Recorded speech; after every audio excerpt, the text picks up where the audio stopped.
Good morning, everybody. It's me, Teri Hunter.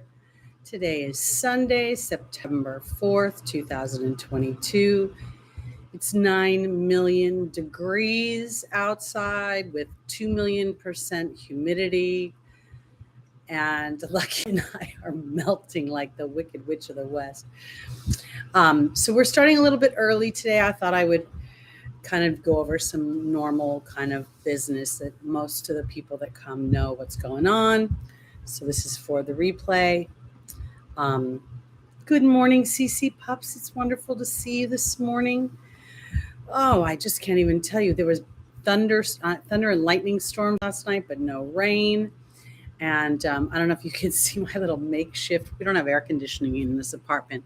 So I have a thing of ice near the air filter, hoping to cool it down this much. So I don't know if you can hear all the fans going off in the background. If you can, I apologize for that. But anyway, bear with me. Thank you so much. I appreciate it. Good morning, Scarred Owl. Good to see you. Good morning, Cookie. I know, 80 degrees. Literally, I just put Lucky in the tub and had him stand in some cool water for about 10 minutes while I was trying to put on my makeup as it was melting off of my face. So, it is what it is. So we're just going to soldier on. So we got some fun things going on as we head into our Mercury retrograde, which I think is actually going to be a little bit more potent than some of our normal Mercury retrogrades. That's what I'm trying to do, is blow air onto the ice, like one of those little have you seen those little advertisements for the Arctic air little thing? What a joke that thing is. Anyway, I should laugh. I was thinking about this too last night where Lucky and I were melting. I've never lived anywhere long that had a dishwasher. I've never lived anywhere long that had air conditioning. I've always lived in sort of more humble, I guess, abodes. So it's kind of funny, just kind of funny. And as they've been renovating my building and jacking the rents up ridiculously, they've been installing air conditioning units. 2 of the units now have them. So I was a little jealous last night, but not that much. Okay. All right. Let's start with what's going on this week. Because, a lot of stuff kind of going on, not just the Mercury retrograde. So today, no, that's not true. Today's the 4th. I'm delirious. Tomorrow, one more quick thing. I would like to wish Juan, wherever he is, a happy birthday tomorrow. He's having his solar return. So hopefully if he sees this, he knows we're thinking of him and sending him good vibes. Oh, and the whole reason I started this was to do some business. So let's start. Okay. For the purposes of clarity, my name is Teri Hunter. I am an intuitive astrologer. So this is my readings are based on what I've learned, and then taking my intuitive knowledge and the evolution of the planets, because everything is evolving, everything is growing, everything is expanding. And so I sort of take that viewpoint of the planets. I don't like to pigeonhole them or categorize them, because humans tend to go to the most challenging energy of anything and then focus on that.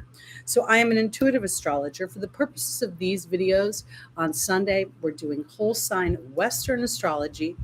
I absolutely 100% believe that the moon is the most important influence. I don't hear a lot of other people talk about that, but humans are emotional beings and we manifest on our emotional body. And it goes up and down and around the zodiac at light speed, covering, every single day, changing and moving. And this is the same way that our emotional body does. So I believe to look at your moon is super important. If you don't know your moon sign, you do need your exact time of birth, because the moon moves so quickly. And you can go to any one of the birth chart calculators on the internet to find that out. And I also think that the degree of the moon gives even more detail about how you emotionally process things. I happen to be a Taurus moon at 9 degrees, so I see a lot of things from an idealistic Jupiterian way. I believe in expansion and the viability of that expansion. as we as humans pay attention to what we believe. Again, Jupiter. So I'm a whole sign Western astrology. We are going to look at the moon and the rising sign. They're pretty much on a par. If I had to pick between one of the two, I would go moon first. Rising is our perception. It's how we see the world. Is the cup half full? Is it half empty? And it is sort of the soul's imprint of what we are. The first house rules the self. So the rising sign is the first house. So it is very much indicative of what our soul is intending for this lifetime.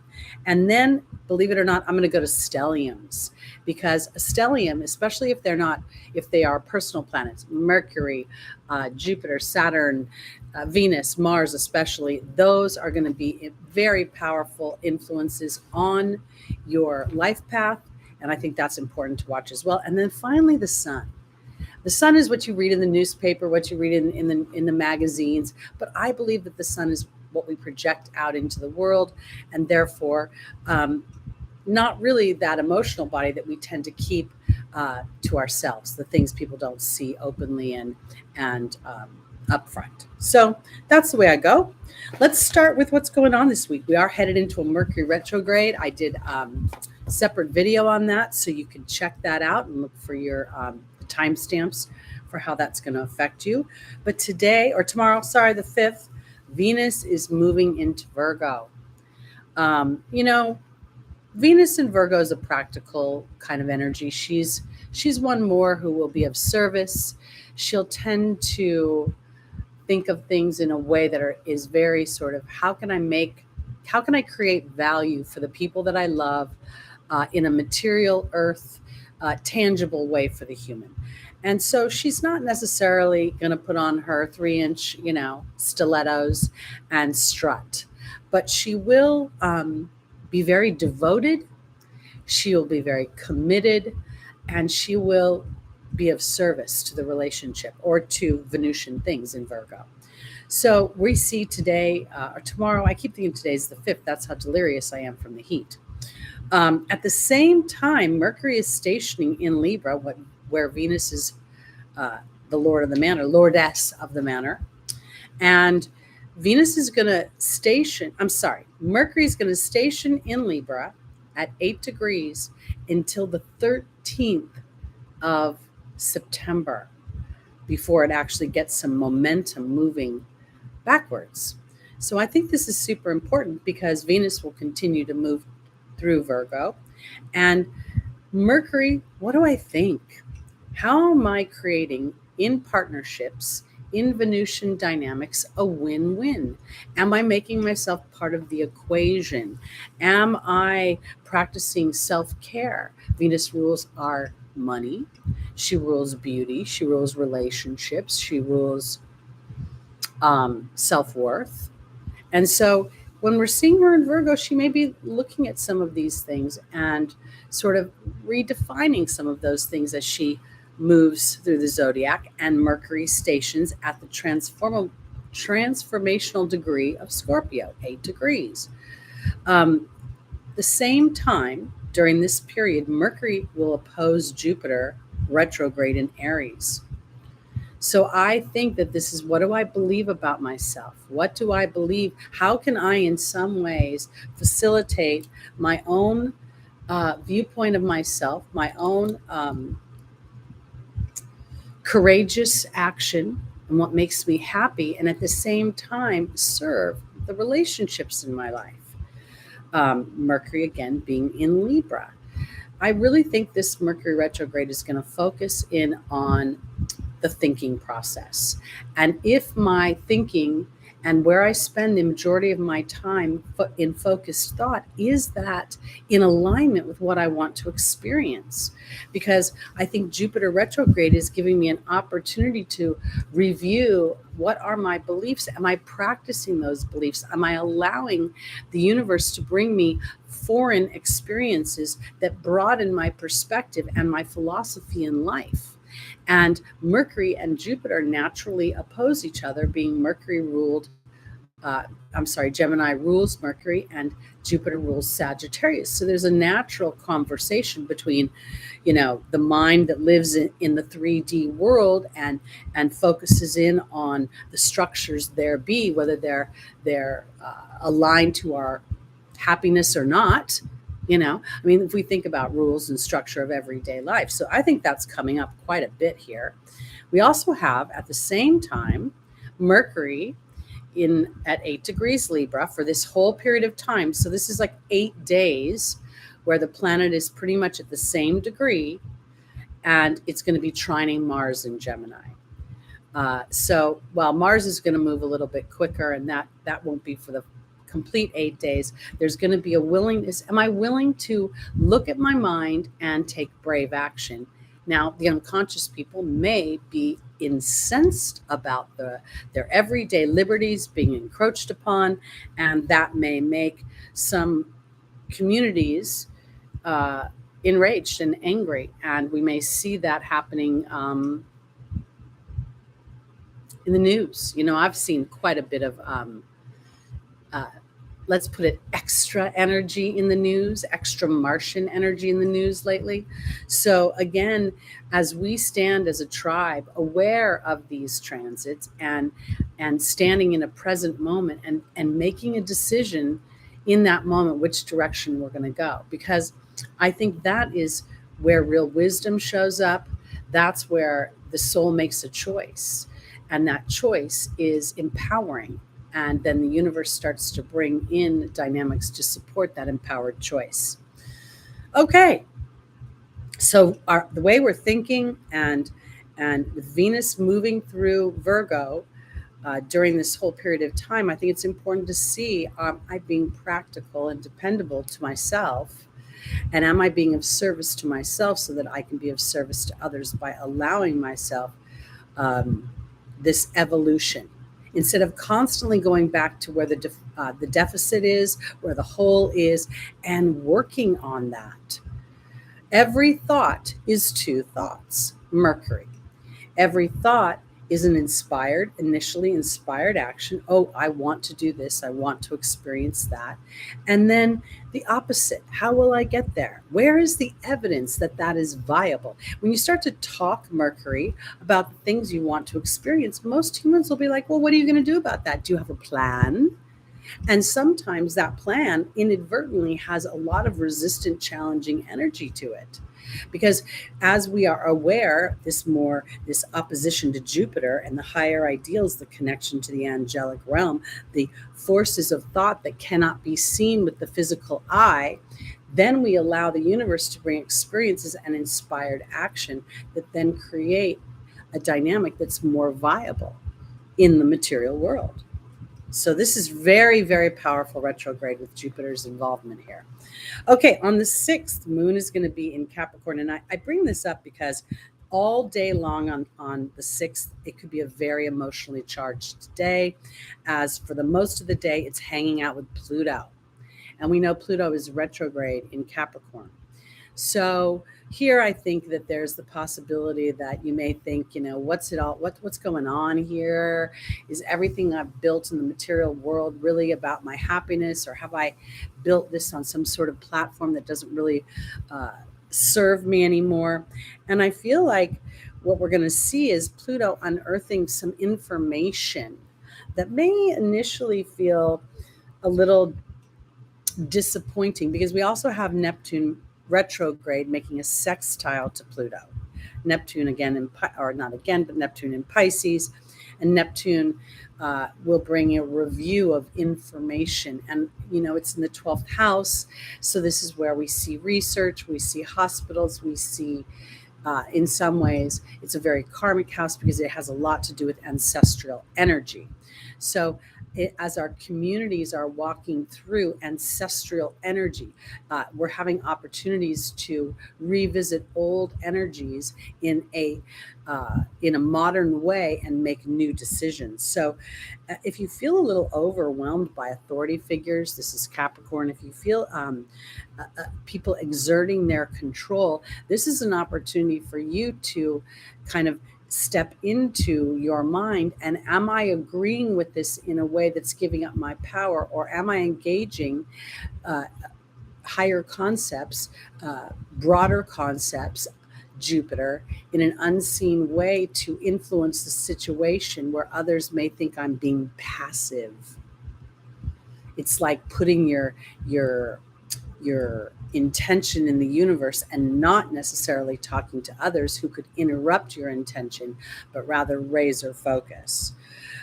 Because the next day we have the moon now moving into Aquarius.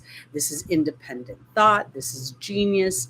This is revolutionary. It can also be a bit of anxiety, because if indeed you have felt that you're giving your power up the day before, or you're being dominated by some sort of Plutonian energy and your emotional body's not being acknowledged, then the next day, as the moon in Aquarius makes a trine to Mercury and Mars, and then sextiling Jupiter in Aries, it's going to be a very good opportunity to sort of recalibrate. That's the way I want to put it.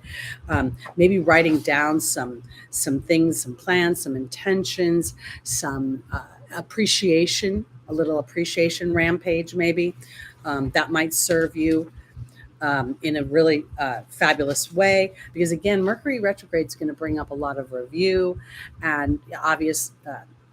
I'm sorry, I was going to say obviously, it may not be obvious, but Mercury brings old things back. You know, what's up for to reevaluate? Does it serve me? And how am I responding mentally? How much focus am I putting on that? And what I was going to say, obviously, is it can bring old people back into your life. Recently, I had a personal Uranian square moment. I'm sure it's still happening. And it brought up somebody who is Mercurial ruled, Gemini rising, back up out of nowhere. And this person actually kind of makes me unsettled. I don't really trust this person because they seem nice, but they're kind of a sneaky little bastard. So I felt very much all of that going on. So when we're looking at this Mercury retrograde, this is an opportunity to be the victor of a situation, to use a dynamic, not to repeat the old story, but rather to elevate the old story. This is an opportunity to what I call reconcile my thought process, where, I may have been thinking this way at one point, and now I'm aware and giving myself privilege and grace as I move and shift, and not adding a time limit on it and putting pressure on myself, because that's a little Virgonian. Meaning Venus could be being like, I want to be over this right now. Did you have your concert last night? Did you go to, I can't remember what it was. I remember being envious of you going. Who did you see last night? Oh, it's somebody I really like. I'm trying to think. Rod Stewart. That's right. Did he play Maggie May? Did you dance for Maggie May for me, Lucy Rose? Okay. One more thing. Mercury will begin its retrograde period, awesome, on the 9th. And that is, I have a separate video, so it's right in it's right up there. You can find it in the video list. And then I'm going to do a separate video this week on the full moon in Pisces. That's going to happen at approximately 3 a.m. Pacific time. And by 3 p.m. Pacific time, Saturn will be at 19 degrees. Saturn retrograde will be at 19 degrees Aquarius, almost having its exact square to Uranus at 18 degrees Taurus, and trining the sun at 18 degrees Virgo. 18 degrees is the Virgo degree.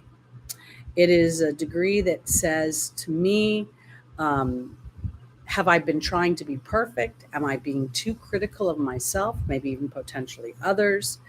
Uranus can make us feel very unsettled, give us a sense of anxiety. And the more I deal with Uranus, the more I think that anxiety comes from not trusting my genius, not trusting my innovation, not trusting that I'm an evolved energy that is sitting in a world that is craving evolvement and yet still fighting between the old and the new. So these are the elements going on this week. I think this end of this year, every week is going to be more and more, I think for those of us in the tribe that are paying attention, it's going to be more obvious that while a lot of things feel very, very disruptive and a little bit unnerving, it also gives us an opportunity to stand in an energy that says, what do I really believe about myself here? I'm experiencing Pluto squaring Mars, and it's going to do that for a while. And frankly, I think that's a recipe for a heart attack, if you think about it. And there are heart attacks that run in my family. One of my aunts had a heart attack at 63. I'll be 63 next month.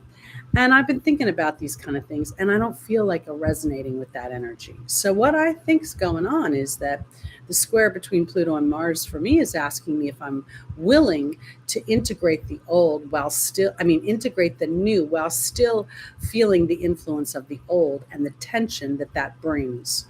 The tension between wanting to be more powerful and creative and more at cause in my life and feeling a little bit of a victim, because we can see that energy in Pluto, the victor or the victim. So there we go. All right, let's start with our Virgos. Welcome, just call me C. Hi, CJD. Hi, Tebow. Hi, Small Wildflowers. Hi, Lucy Rose. Hi, I said hi to you. Hi, who did I miss? I just felt like I just looked at somebody. Missing a lot of people. Lauren K, Penelope. I think we've lost Shelly. Creative Flow Seeker. I said hi to Scarred Owl. Hi, Cookie. Okay. All right, everybody, here we go. Let's start with our readings. We're going to start with Virgo and work our way towards, hi, 145 Club, towards Leo. Okay, here we go. Our first tarot card. This is a fun energy. This is a new beginnings in some ways. It's inspired action. It's fire signs. It is the Ace of Wands, and the Ace of Wands is not about necessarily taking action. It's about receiving inspired action. And as we go into this Mercury retrograde, I think this is a real opportunity to start to put a real intention about what I want to implement in the way of new creative energies once the planet's moving forward. I feel like for my Virgos, there may be an opportunity to feel a sense of revision within, I want to say, your work dynamic. I don't know why I want to go there. But Spirit seems to be telling me that as you have an inspired thought about Virgonian issues, your health, your work, and where your mind may have inadvertently enslaved you to an obligation or a duty that is no longer what brings you happiness, then you can find an inspired way to deal with it. This is not an invitation for small wildflowers to disappear upon me. As I say that, I got so scared. Okay, I don't want anyone else disappearing on me. All right, let's go on to our readings here. Sorry. Oh, thank you. I'm so hot.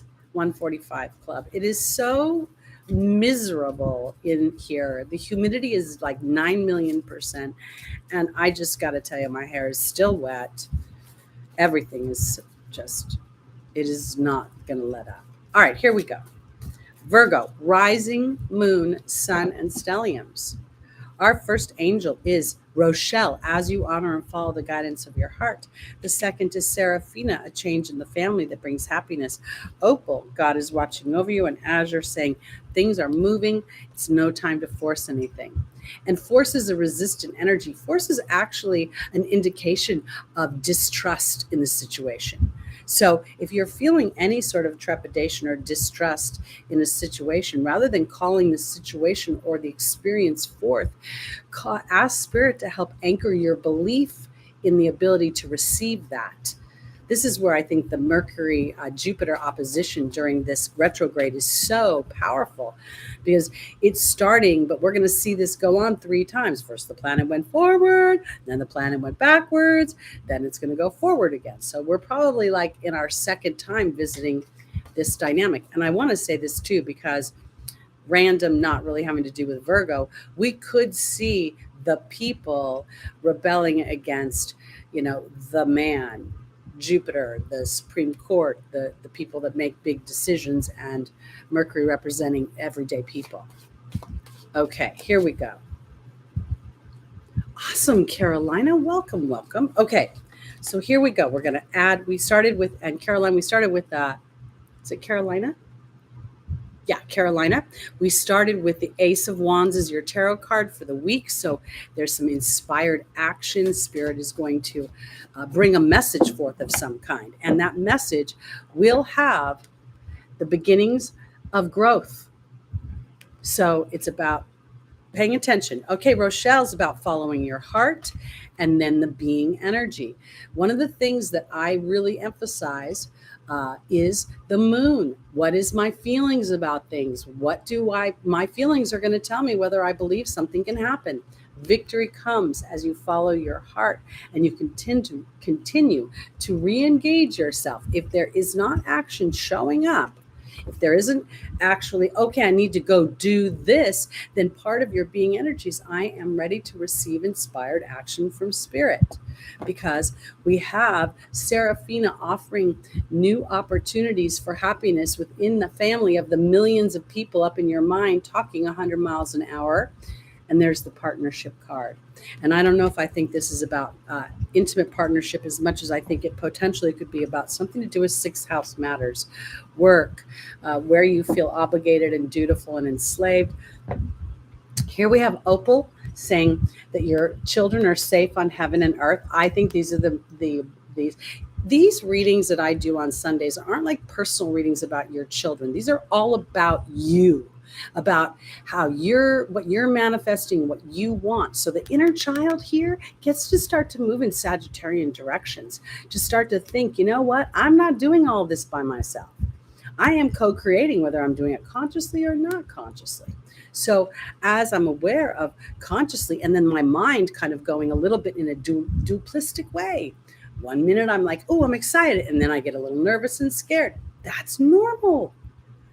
Source energy, spirit, God, whoever the committee in your head is, your oversoul knows that you're in this human experience. This contrast is all part of the victory, because without this contrast, without this challenge, without this conflict, you would not truly feel victorious. So here we see, and I love it. For Virgo, Azure says your desired outcome will happen in the near future. Have patience and faith and don't try to force it. And there's the hawk. The 11 represents the master number of thought. This is about rising above a situation. And then, to me, this is the hawk really represents an evolved energy of knowing that I am co-creating. So I am waiting for signs and omens.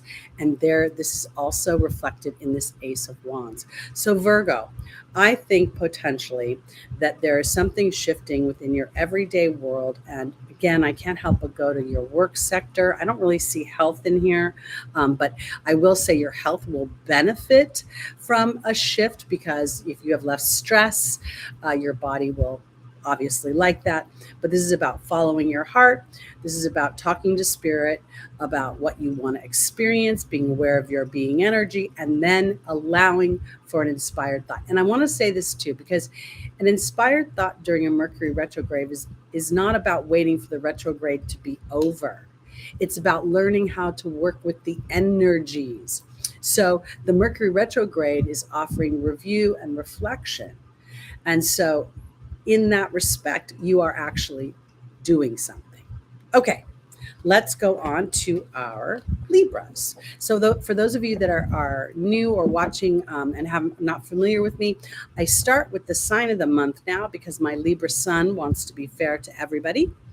And so we started with Virgo, and then we are going to go around the zodiac and end with Leo. Okay, we do a tarot card and then a 4-card spread. Oh, I follow Rod Stewart on TikTok. He's had the same haircut for frickin' 40 years. I swear, it's so funny. Maybe 60 years. Who knows? All right. For our Libras, God bless America. Here's the Emperor. Now, interestingly enough, I think the Emperor is Obviously, it's Aries. You can see the rams all over the place. You can see the color, the Mars energy there. But also, this is a feeling of warmth to it. It has a feeling of Mars elevated. I don't think you become the emperor of the land um, just by default. There's a King Arthur feel to this. This beard reflects wisdom. It reflects some sort of knowing how to use my Martian energy in its highest vibration. So that would be like, the hero energy, the pioneering energy, the energy that is, woo, well, I guess we're going to go Libra. Here's Yvonne. She just flew out of the deck. Let's go.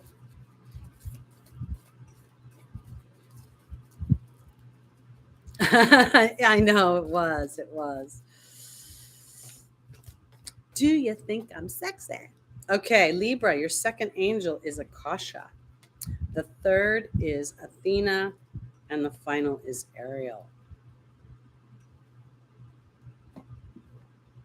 So here we see Mercury starting its retrograde this week in Libra. And I want to offer this because if the energy is bringing somebody back into your life, Libra represents partnership, both professional and personal. It also represents civil suits and policemen and kind of the lower courts or the city's, planning departments and things like that. So something may be coming up that has to do with authority. We also see that Saturn retrograde towards the end of the week is going to make it's within 1 degree of its exact square between Uranus. So let's see what this means. Yvonne is being joined by the love card. Woo! Akasha is being joined by the horse. Athena is being joined by the death card. And Ariel's being joined by the spider.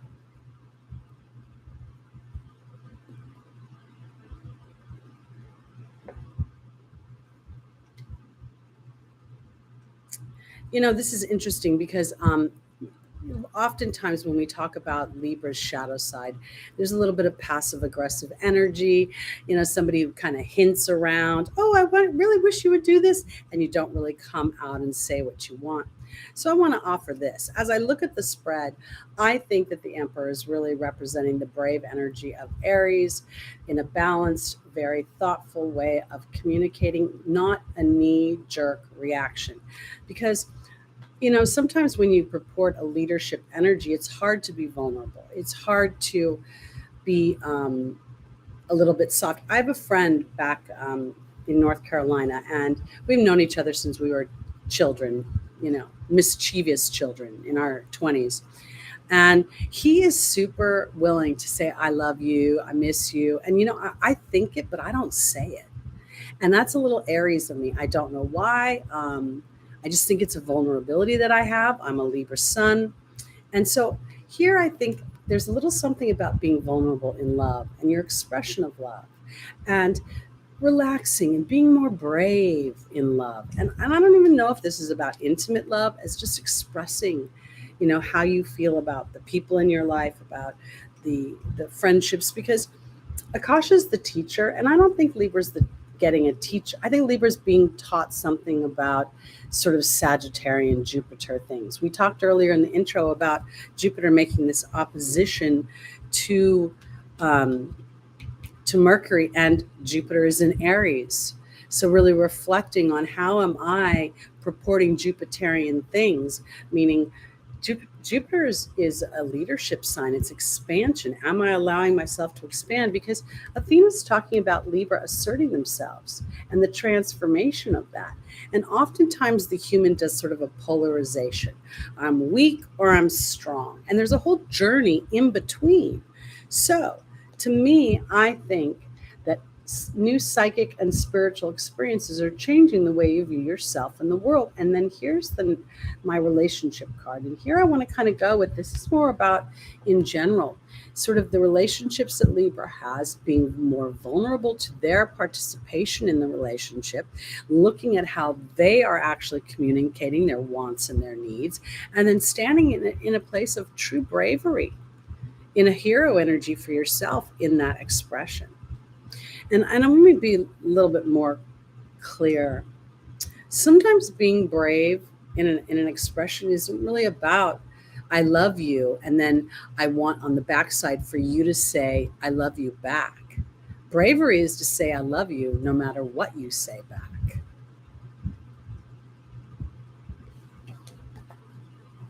Let that sit for a minute.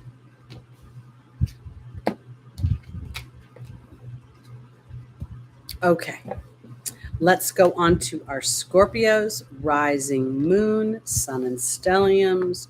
I was getting my Starbucks this morning, and this girl walks by and said, Scorpio, the troublemaker. And I really wanted to stop her and say, oh, there's so much more to the story, darling.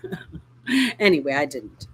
Oh, and speaking of so much more to the story, this is the High Priestess, Scorpio, rising moon, sun, and stelliums. Let's just call a spade a spade. If there was a deep psychological, I know what you really mean sign, it's Scorpio. And the High Priestess, I think, is calling forth this week as Pluto is making aspects. Let me just go back to see what was I talking about with Pluto. Where was it? Oh, it's on Tuesday, the 6th, when the moon is in Capricorn making an aspect. It's going to be hovering over Pluto the whole day for like about 12 hours. And so this may make you very emotional, but I think this is an opportunity to go into meditation, to dig deeper into your own motivations, your own thought process, the place maybe where you have victimized yourself and have not asserted your power in a way that is really coming from the truth of who you are, which is you are part of source energy. So let's see where the High Priestess is asking you to, because I see the pomegranates, and I think that this is about bounty, but the bounty comes as I connect my intuitive, emotional body together, and I sit for a minute and I allow sort of an ebb and a flow between seeing myself being a human, trying to figure it out and assert power over it, and then being more in my ethereal body and allowing the information to come in. I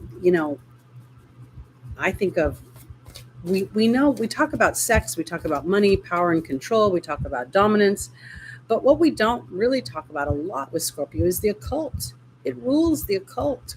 It rules Wiccan behaviors. It rules things like that. So there is a deep intuitive knowing about the intrinsic laws of the universe and how those work, because they are magical. All right, here we go. Scorpio, rising moon, sun, and stelliums.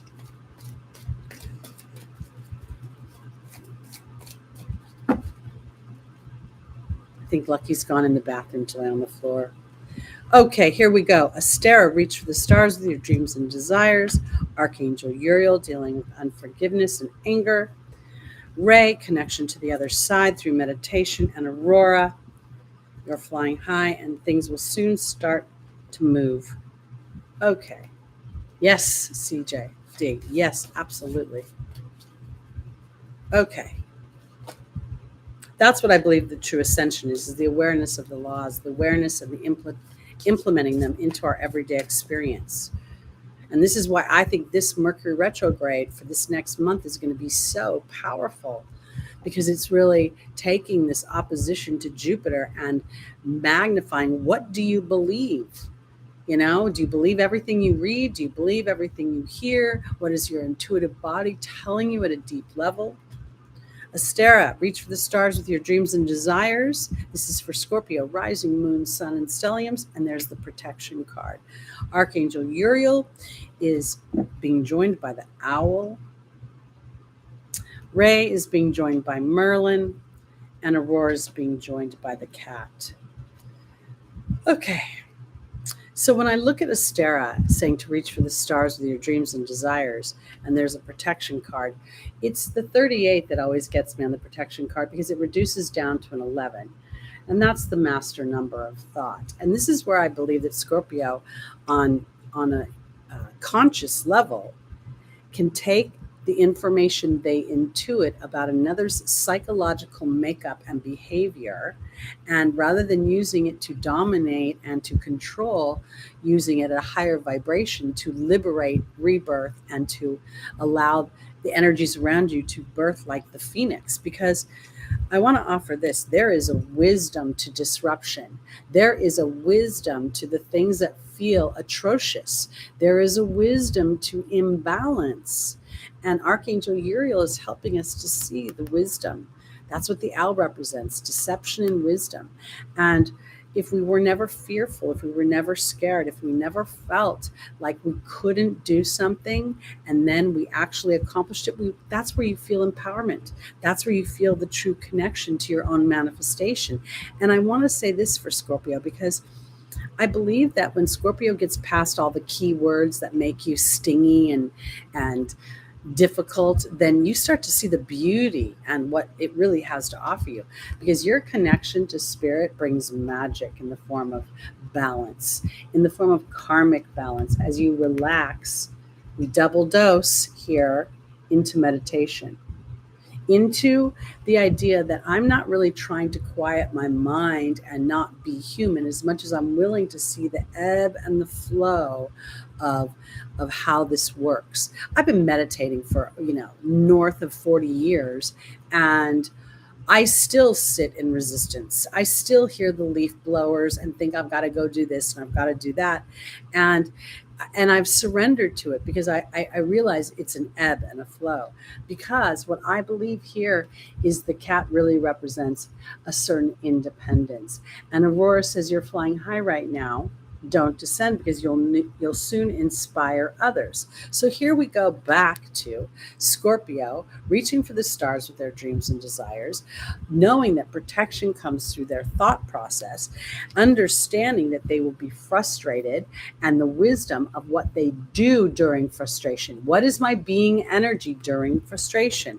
My being energy is meditation, connecting with the bigger part of myself that says maybe something's going on that I can't see right now, and I only intuit it. And as I do that, I start to really get the rhythm, and I start to see movement as I assert an independent way of going about doing things. Okay, let's go on to our Sagittarius' rising, moon, sun, and stelliums.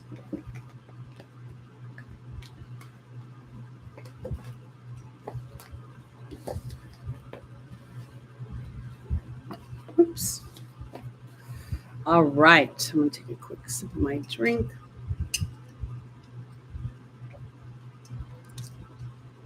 All righty. The Queen of Wands. How perfect for Sagittarius, right? Represents a fire sign. We see the lions. Oftentimes people associate this with Leo. It's a very nurturing, warm energy. And I want to offer it this way, because our fire signs are the impetus of something. We see Aries being a pioneer, going into new territory. We see Sagittarius going into foreign places, foreign dynamics, literally foreign locations and foreign philosophies. And then with Leo, we see this sort of foreign energy of making my personal desires, what I want to experience, important. Okay, so I think that this is a nurturing energy. I think that on this particular wand, we aren't seeing anything really growing at the top of it. It looks more like a staff to support her, as on some level, she is harvesting what she's grown. So let's see where we're going with this, Sagittarius, because the harvest may come in the form of the Mercury reflection, in the idea that, I've been going a certain direction, and while it was viable up until now it's time to elevate something. I have decided, I've been wanting to start a podcast for the longest time, and I decided this last week to use this Mercury retrograde to really kind of set up a structural dynamic for that endeavor to happen. I've been trained a little bit in how to implement it. And while I don't want to start the actual podcast during the retrograde, I can start to put all the components together, and thereby really starting to use my energy in a way that nurtures the endeavor versus puts an expectation on it. Sagittarius, rising, moon, sun, and stelliums.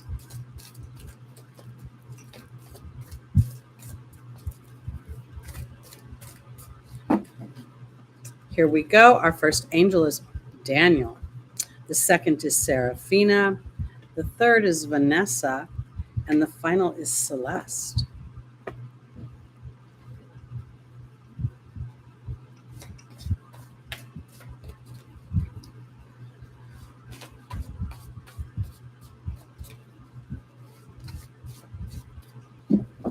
All right, Daniel is being joined by the dog. Wow.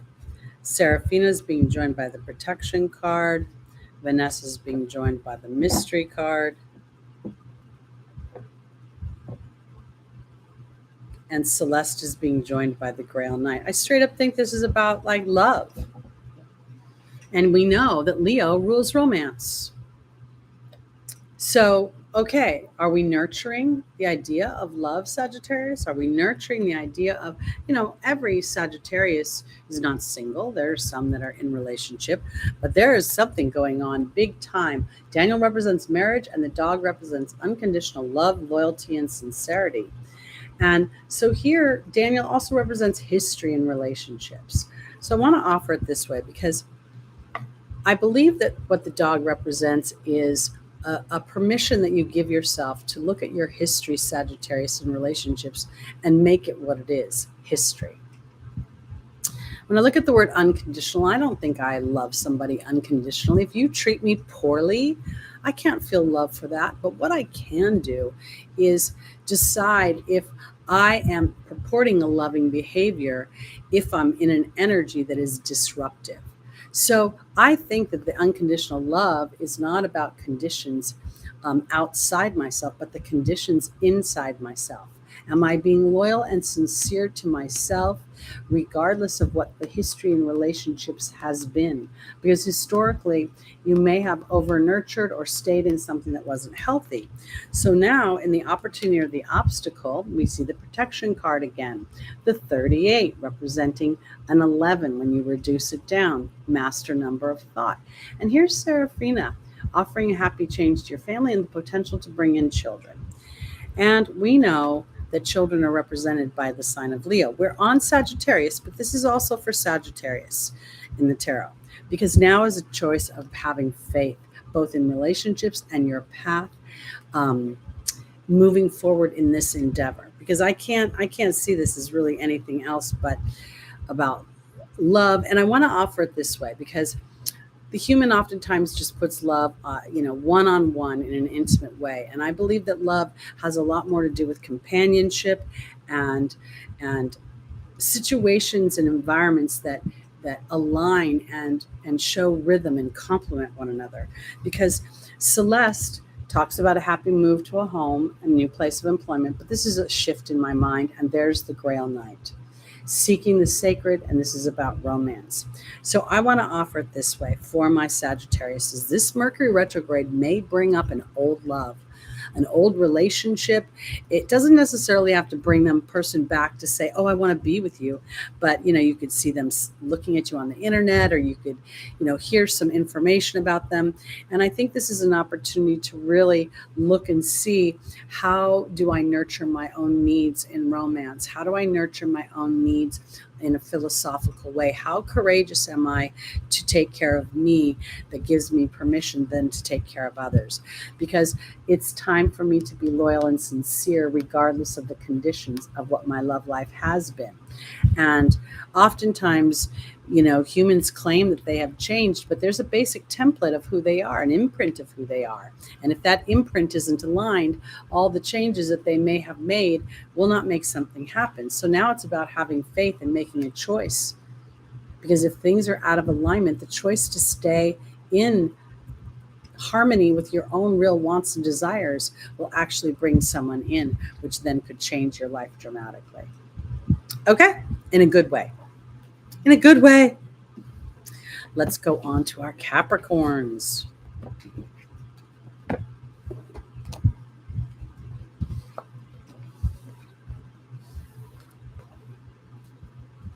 All right, Capricorn, our tarot card is the Ace of Swords. Now, I love this energy because when I was learning the tarot, they used to always say that the swords were about strife and struggle. And I started to kind of take that literally when I was studying. And then I started to realize that the strife and the struggle comes from my viewpoint. It comes from my perception. It comes from the permissions I give myself. So what we see here for Capricorn is victory in the form of being able to be aware of your focused thought and really making a choice as to whether or not that information, that thought process is serving where you want to go. I don't know why I want to say it this way, but I used to smoke cigarettes. And when I was turning 50, 13 years ago, I did not want to be a cigarette smoker anymore. And I realized that I was focusing in on not smoking. Don't smoke, don't smoke, don't smoke. And then somewhere I had this epiphany that it really wasn't about not smoking. It was more about, is this behavior displaying self-love? And so I started to change my focuses and ask myself when I wanted a cigarette, if the cigarette was displaying an evolved version of myself. And that's how I ended up stopping smoking.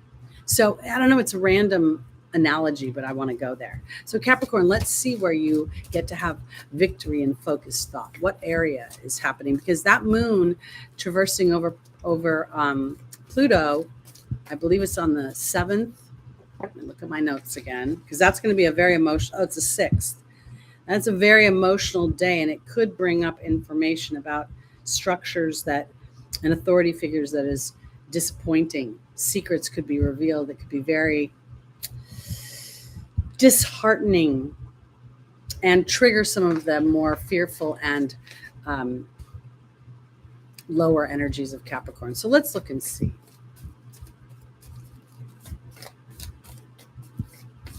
Whoop.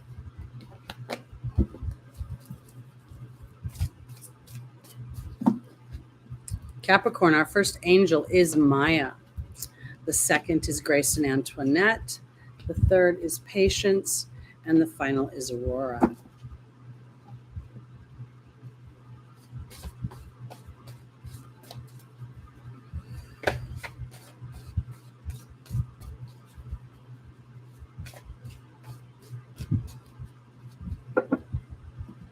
All right, Maya is being joined by the High Priestess.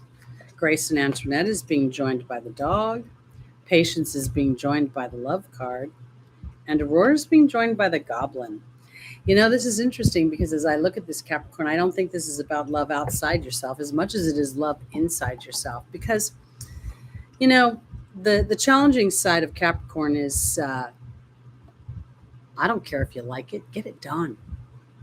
I don't care if it feels fun, complete the task.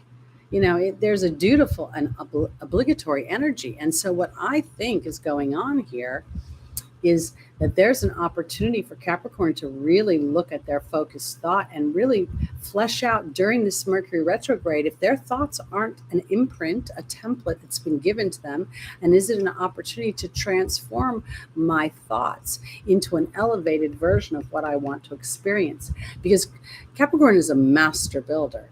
So you can build a new world, but first you've got to learn, Maya's teaching you about your intuitive body versus your mercurial body, your mental body. And now it's time to kind of go into a deeper intuitive energy because Grace and Antoinette is about compassion. And here is the dog again. And I really think that this is about a loyalty to self that then trickles out to a loyalty to others. You know, if you think about the idea that Capricorn represents a sense of leadership, a sense of structure, building something. Now, the elevated version of Capricorn is building things that are serving everybody rather than a polarization of have and have nots. So as you walk through this process of unraveling old habits of going to your mind and the material versus your intuitive and emotional body, it's time to have compassion for yourself because Patience talks about observing yourself, studying yourself. It says, enjoy being a student because you will soon synthesize this information and it will be inspiring to others. And there's the Love card. And I think what this is about is when people see Capricorn, purporting an energy that has been dutiful, as that energy transforms, it gives other people permission to rewrite their story. Because I think Aurora is saying you're flying high right now, don't descend. And then we have transcendence of the ego. And when I think of transcendence of the ego, it's where my mind is edged God out because I'm trying too hard to figure out how to make it happen. I've been, as a Capricorn, too busy being the goat, trying to traverse the terrain versus being present and allowing joy to lead the way. So I think that this is about an opportunity to review my thought process, review my beliefs, as we see Mercury making this opposition to Jupiter. And rather than trying to take action on an old story, it's giving permission to renovate that story. Okay, let's go on to our Aquarius's rising moon, sun, and stelliums.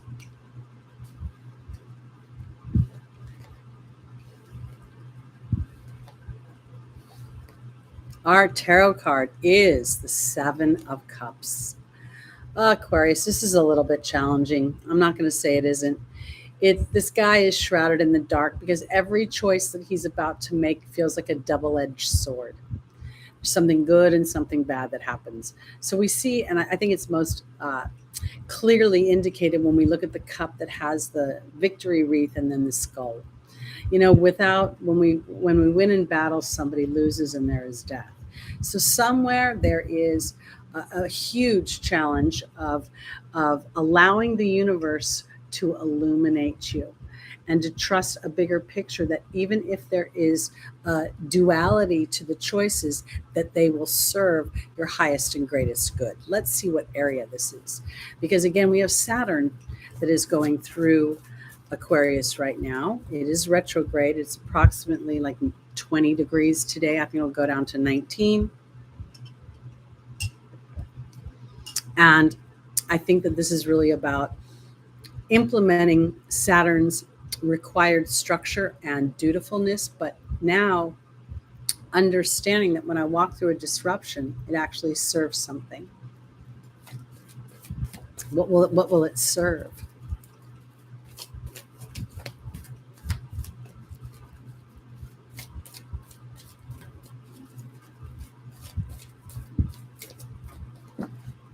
Aquarius, our first angel is Archangel Raphael. The second is Isaiah. The third is Aurora. And the final is Indriel. Aquarius is a sign of genius. It's a sign of thinking so far outside the box that sometimes the human around you can't understand what you're doing.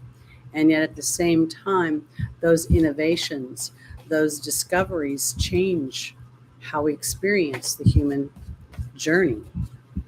So let's look and see, because I'm wondering if something about this might have to do with feeling isolated. Archangel Raphael is being joined by the high priestess. Isaiah is being joined by the focus card. Aurora is being joined by the hawk. And Indriel is being joined by the restriction card.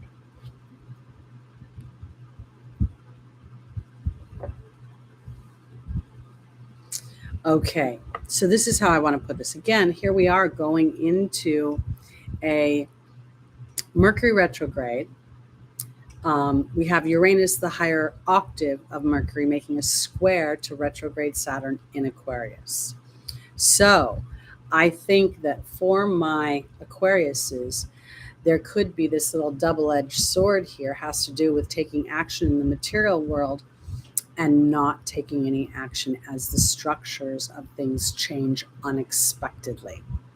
So I feel as if this particular week is about sort of stepping back a little bit, reevaluating a plan, a strategy, a dynamic, and see if it's truly aligned to what you want to experience and if it is supporting a stress-free environment. What I find often is when the human is in a situation that is no longer serving them. Let's say you have a job that you've had for years and you don't like it anymore. The natural human tends to have an inspiration that will fill the financial void that would happen when they leave that job, versus allowing themselves to just be inspired.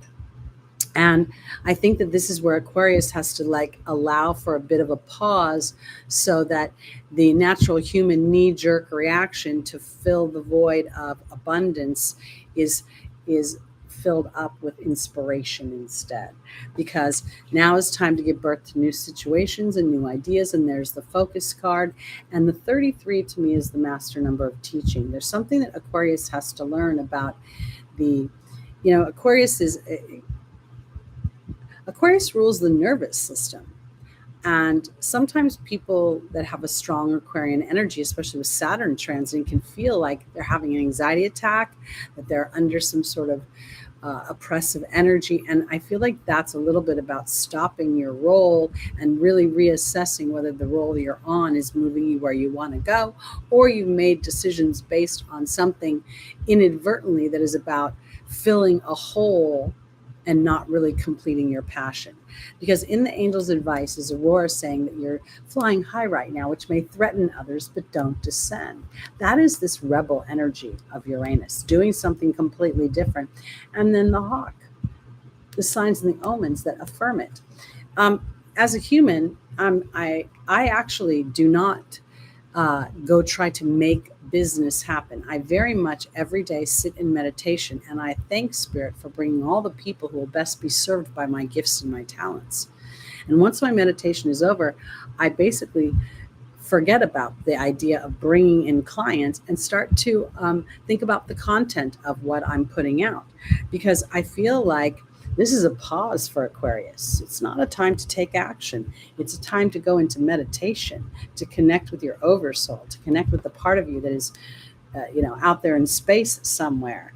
And there will be an opportunity to have inspired action. Again, this retrograde, Mercury is opposing Jupiter this week. And this to me is a very strong energy of what do I really believe? Am I willing to go into a foreign energy as Jupiter's transiting Aries, asking me to go like where no man has gone before, pioneer spirit, thinking outside the box. There's a double energy going on here.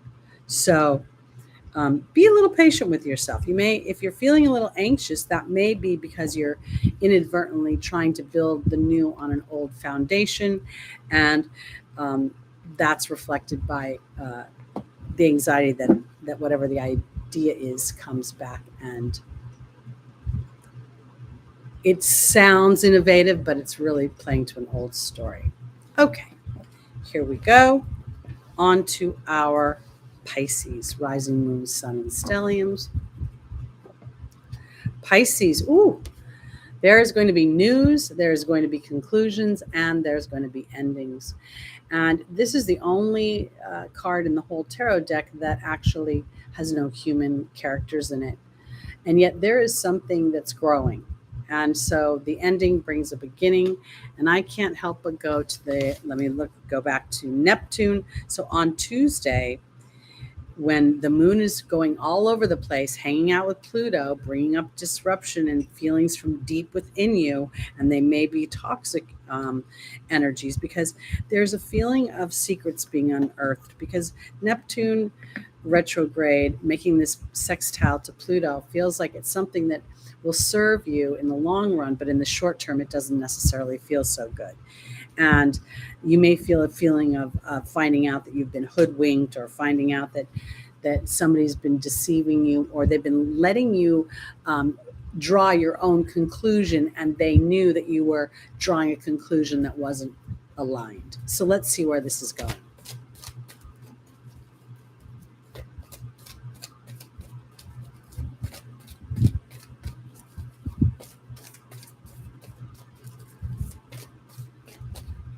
All right, Pisces, our first angel is Sonia. The second is Rosetta. The third is Yvonne.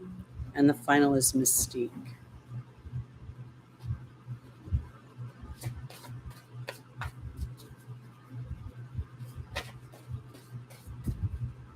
Ooh.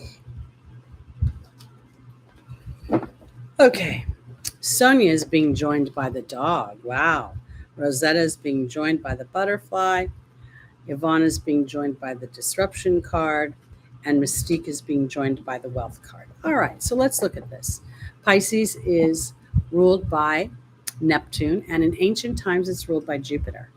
So your ancient ruler is making an aspect all week long and beyond, but this week with Jupiter, your ancient ruler. Mercury asking you to really think about how are you being loyal and loving to yourself, because this is a karmic opportunity for you. Because if indeed you find out some negative information that has something to do with people you love, this is not a time to ignore that information. And it isn't about crucifying somebody else or villainizing somebody else as much as asking what you really want for yourself. Because Rosetta talks about parenting, about children, and there's the butterfly. And again, while we're talking about large groups of people seeing these videos, so I'm not looking at the individual being a parent as much as it's allowing your inner child to blossom through disruption, because the caterpillar had to die for the butterfly to live. And that's where we see being vulnerable to this disruption that comes up. Whatever news comes up this week that makes you feel disheartened potentially, or that something is coming to an end, does not necessarily mean that it is coming to an end. Now, let me broaden this, because again, I want to pull Jupiter's energy and broaden my perception, because if indeed something is coming to an end in the physical, it may be opening a door for something new to begin, because Mystique is saying to keep charging ahead, expect miraculous solutions. And here we have the expansion in the wealth card. And I think that expansion is an expansion in self-love that then brings an opportunity for you to feel a commingling and a love of others and those around you. Yep, that's where I'm going with that. All right, let's go on to our Aries rising, moon, sun, and stelliums. This heat is making me feel tired all of a sudden. Okay. Our first tarot, Aries.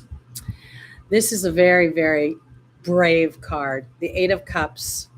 This is a card where this character is trusting something deep inside of himself.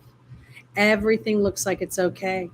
The whole energy looks like it's lined up, but there's a big hole in the middle. And it's not fulfilling this character. So here we see Chiron is going through Aries right now. It's retrograde.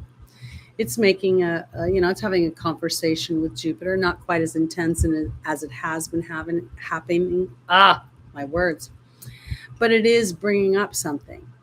So are you, Aries, willing to be brave in not just what you need and want, but how you show up to get what you need and want?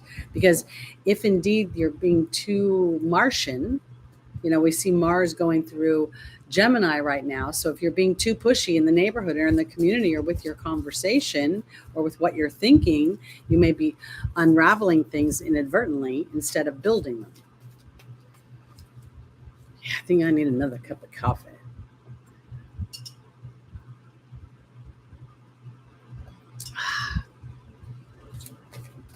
All right. Aries, rising, moon, sun, and stelliums.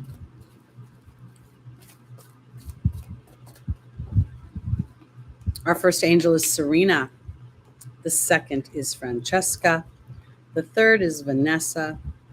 And the final is Xana.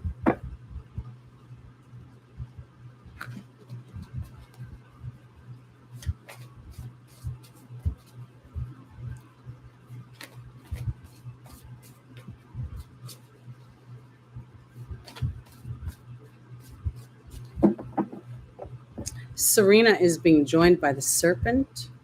Francesca is being joined by the goblin. Vanessa is being joined by the bear. And Xana is being joined by the fear card. Well, isn't this fun? So I'm an Aries rising, 26 degrees. So we know that Pluto is squaring me directly. And I want to offer this, because here we go back to this spiritual journey. We go back to this character who has to walk away from something that appears to be aligned, but it isn't. And then we have Serena and we have the serpent. Serena's about money. And I want to offer this because I'm going to just say this straight up. When I was on Lada's channel, it looked good. It looked good to the outside world. Oh, you got 10,000 views. Oh, you got 5,000. It didn't do anything for me. Not only was she rude and dismissive of me, I'm going to say it straight up, I was fooling myself that she was going to somehow serve the bigger picture of what I want. And all I ended up doing was lying to myself and holding myself small. So as I became more aware of my participation in this co-creation, I realized that I thought she would bring me money, her influence, her platform, and it didn't. So I needed to go back and recalibrate. Where am I sitting? Because I was never in a serene, abundant energy. So I had to shed a skin. I had to walk away from something. And this is where Francesca says, what do you visualize right now? Negativity will block your progress. And there's the ego. Where am I edging God out by focusing on what is not versus what is? So, and I don't want to villainize the woman. She doesn't owe me anything to be, open to me, but she was really not open to me, like open to everybody else but me. And I wondered what that was about. And I realized that my Martian energy was starting to get pissed off about it. And that wasn't going to serve me. My thoughts weren't going to serve me, and neither was this experience. So I had to get brave. And what do I really believe about my own story and my viability? And that's still something I think I'm working through. And we've seen that show up sometimes in the chat and the experiences we've had recently. Because now, Aries, there's a protection from fear. And the protection comes when you see the wisdom of what fear has to offer you. So let me get really, really honest and authentic right now. I went on Lada's channel not because I liked Lada or I thought she was so great. I went on it because she had the numbers. And I thought if I got exposure in her numbers, people would want to hang out with me. And what I realized is that while that was true to some level, I was holding myself small. I was holding myself this big in comparison to her being this big. So rather, is that really a platform for true manifestation, or is that my ego? So I kind of got real with myself because I have a tendency to hold myself small. I have a tendency not to have faith in myself. And while all of you may think I have a lot of faith in myself, I have my moon opposing Mercury. So what I say to other people isn't always how I feel about myself on the inside. And I have that on that damn Taurus Scorpio axis of, friggin' stuck and fixed and determined. And I mean, I can imagine what a nightmare I was for my very mutable father. Here I am, and this emotionally stubborn girl, and my father's just like, let it go, man. It's kind of funny. All right, let's go on to our Taurus. Rising moon, sun, and stelliums. Here we go, Queen of Cups. This is so funny because the first time I look at this is I see this little cherub sitting underneath her. And I feel as if Taurus, rising moon, sun, and stelliums, it's super important to get real with what you want. And this is the thing that when I think about getting real, I think this is like asking two questions. I want more money. I'll feel secure. Is that really it? I don't know if that's it. Because if I dig deep, maybe I want flow of money and the trust of that. The intuitive trust that everything I need will flow to me. That would be something Taurus could benefit from, because Taurus naturally rules insecurity. And not because Taurus is insecure, but because they identify with how their family processed them and how they make their money and how their skills are received. So let's see what happens here. Bye, Penelope. Have a wonderful day and a happy Labor Day. I hope it's cool where you are. Okay. Taurus, our first angel is Layla. The second is Rosetta. The third is Ariel. And the final is Celeste.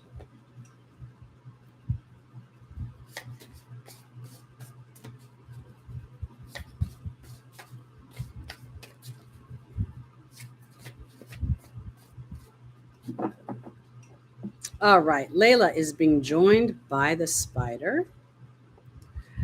Rosetta is being joined by the forgiveness card. Ariel is being joined by the cow.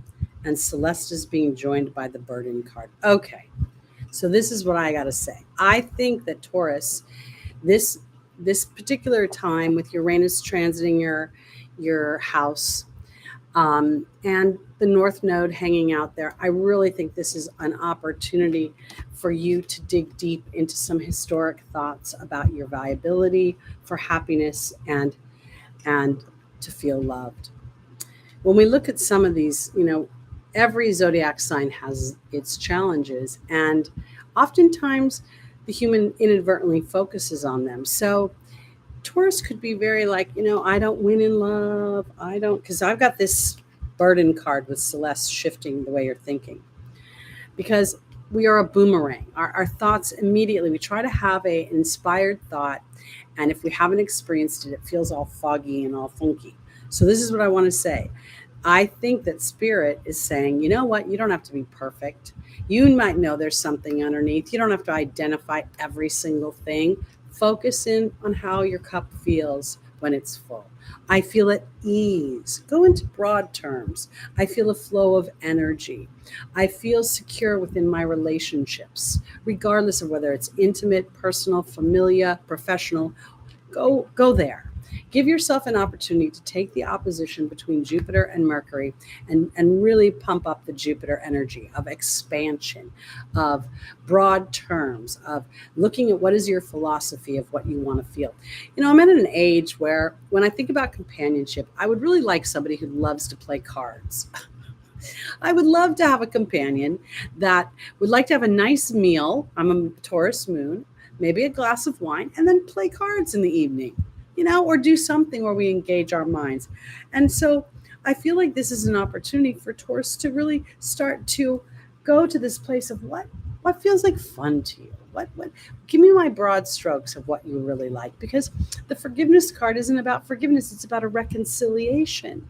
It's about contrast. It's about knowing that disruptive dark energy or whatever I experienced over here, it doesn't have to haunt me the rest of my life, but provide an opportunity to feel the excitement of actually moving over here, of connecting with the deeper parts of what I want to have, and then feeling them coming to me, feeling the abundance of them and the viability of them coming in a flow, in something that can come often and easily.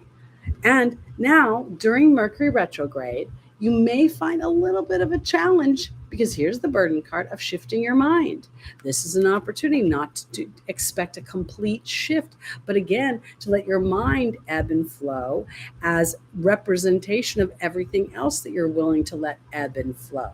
And when you go through a challenging dynamic, are you, Taurus, willing to look underneath and not judge or criticize, but to rather, I've had this historic belief, and sometimes I don't even identify my historic beliefs because they're so much ingrained in me that they just feel like a way of being.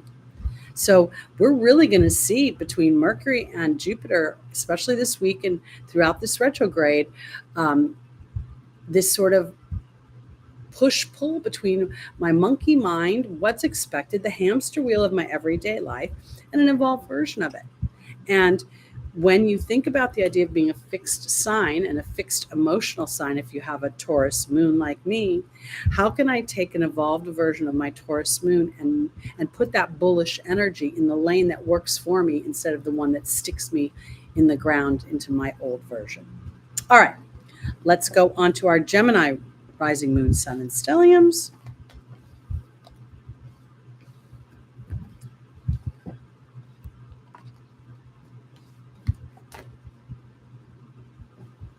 All righty.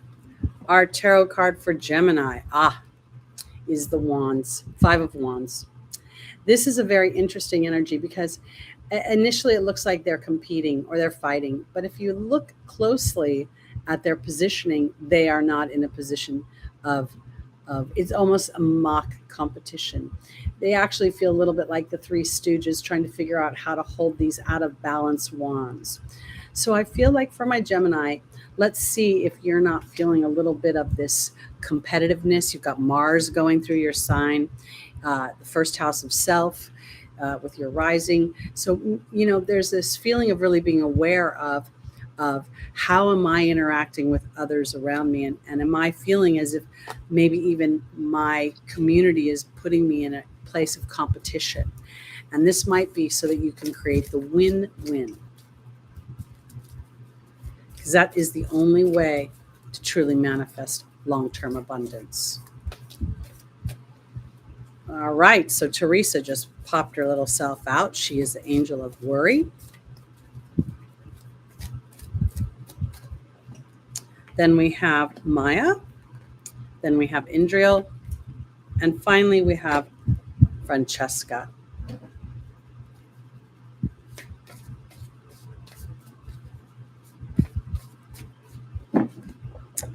Teresa is being joined by the dog.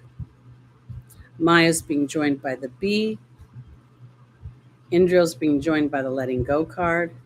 And Francesca's being joined by the Lady of the Lake. Okay, so I want to say this for my Geminis, because I feel like this very much has to do with your community, your work, the people you interact with on an everyday basis.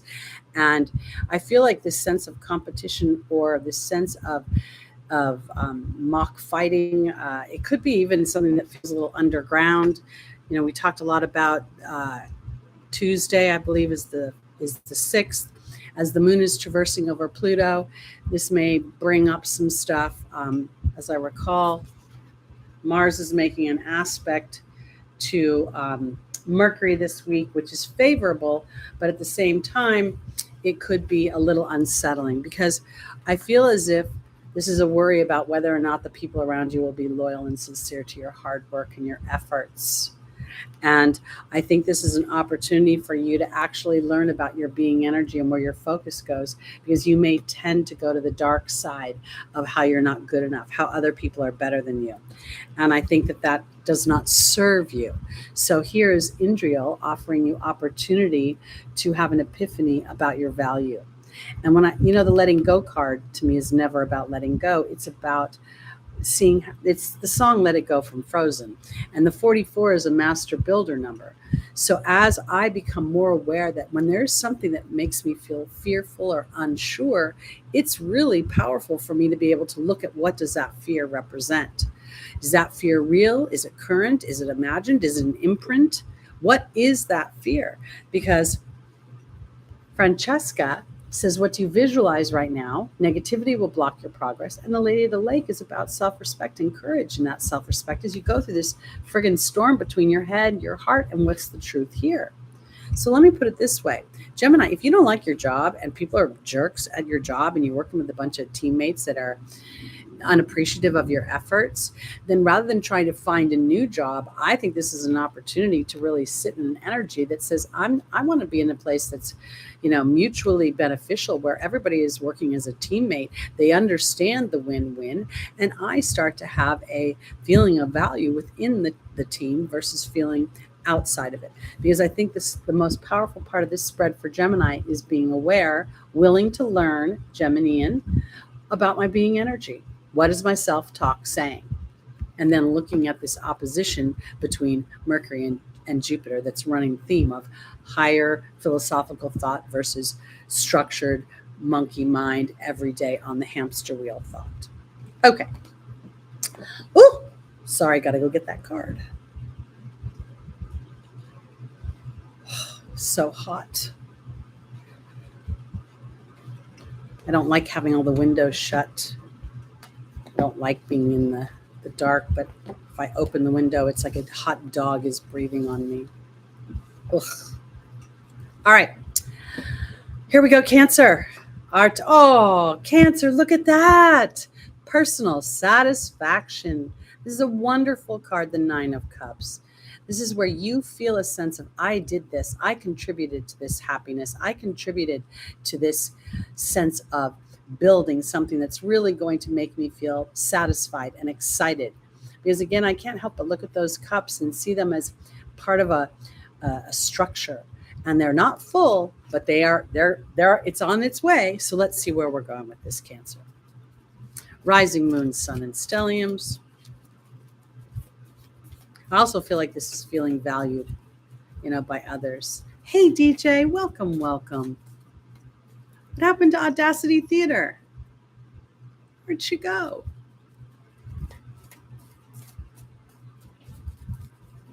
Or he, I don't know. I shouldn't assume. Okay, here we go. Cancer, our first angel is Yvonne. The second is Teresa. The third is Archangel Uriel. And the final is Merlina. Okay, so now this is about being vulnerable to your own happiness, allowing it in, believing it's real, calling it forth, claiming it, standing firm like a mountain. All right. Yvonne is being joined by the Fear card. Teresa is being joined by the Joy card. Archangel Uriel is being joined by Merlin. And Merlina is being joined by the Love card. Okay, my Cancers. I can't help but think of one of my clients who's a Cancer female.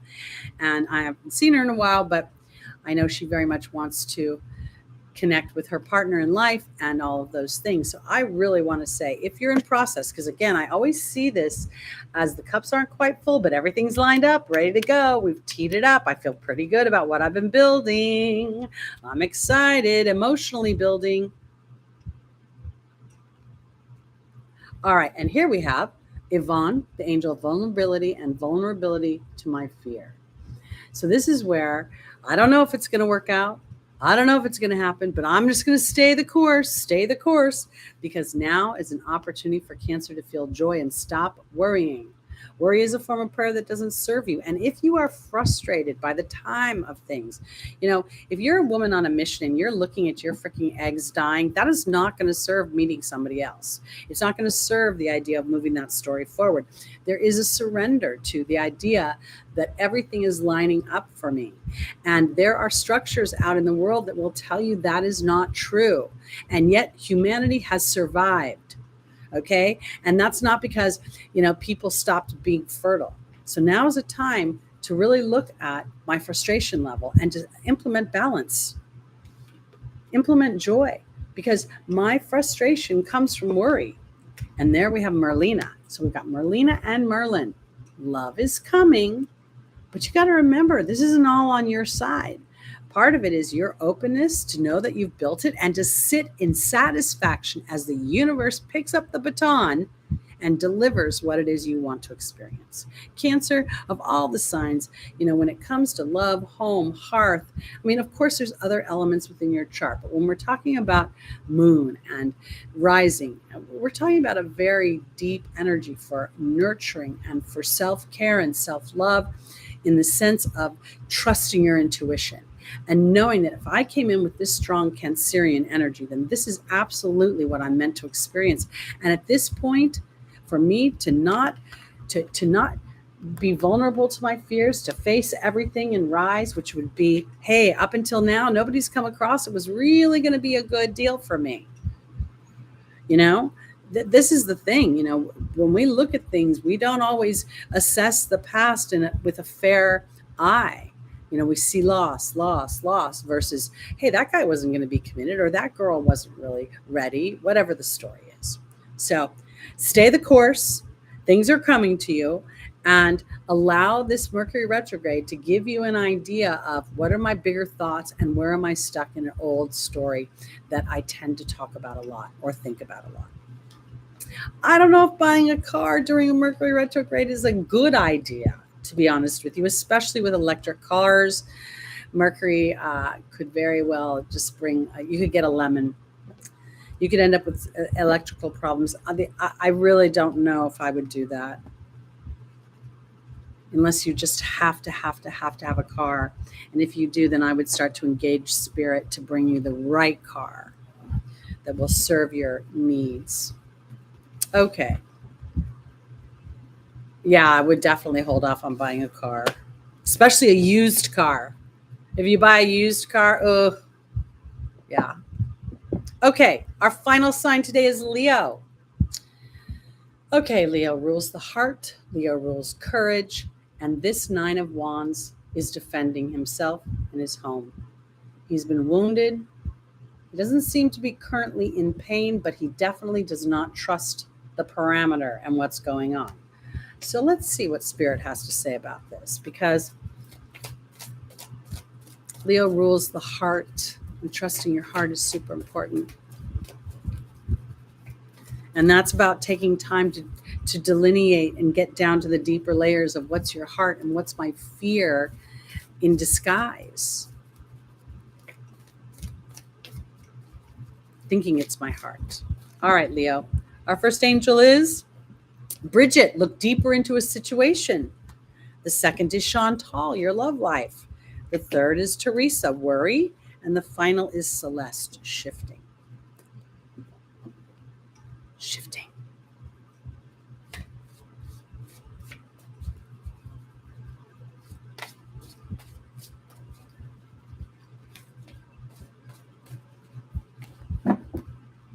Bridget is asking Leo to look deeper into their power and strength in the form of the dragon. Chantal is being joined by the fear card. Teresa is being joined by the death card. And Celeste is absolutely being joined by the wind fairy. Okay, Leo, I'm just going to say this because your season just ended, and without maybe realizing it, you may be defending your heart in all situations. You may be just slightly a little bit nervous that the wounds you've experienced in the past are not done, but it is time to look deeper and to claim yourself back. This is what I want to say.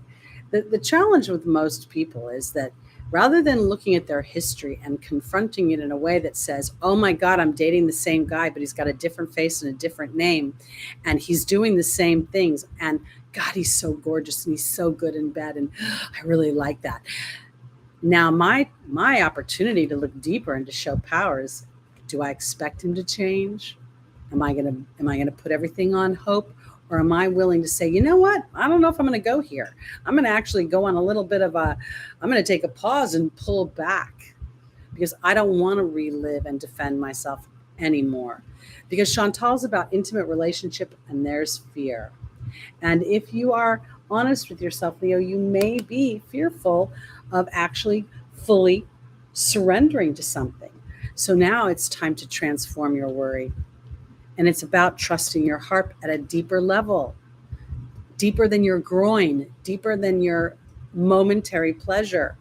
Because as Celeste and the wind fairy join forces to shift your mind and give you the courage to say, you know what, I may have been contributing to my own, challenges in love because I've been, hoping somebody would be different than they've been.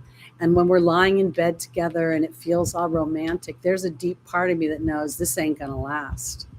And I haven't been brave enough to recognize that deep part of me that shows it ain't going to last. So I feel as if this is about being brave and not villainizing another party, but rather really being more authentic to your personal wants and desires. And if I believe I am valuable and I am lovable, am I willing to say no to something that feels so good temporarily? Because that's where history may be repeating itself and I feel defensive.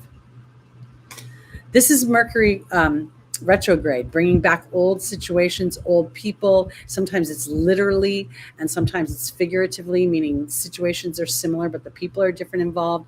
And this is really an opportunity for empowerment.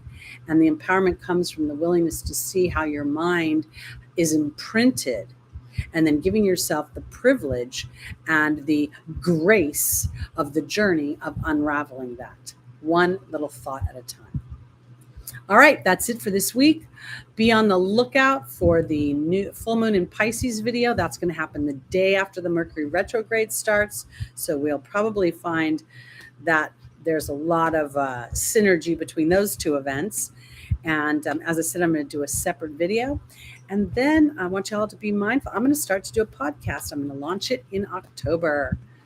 And that's going to be just a little maybe 20-minute video twice a week on some stuff, just kind of going through the transit. So you can listen to a podcast on your way to work if you like.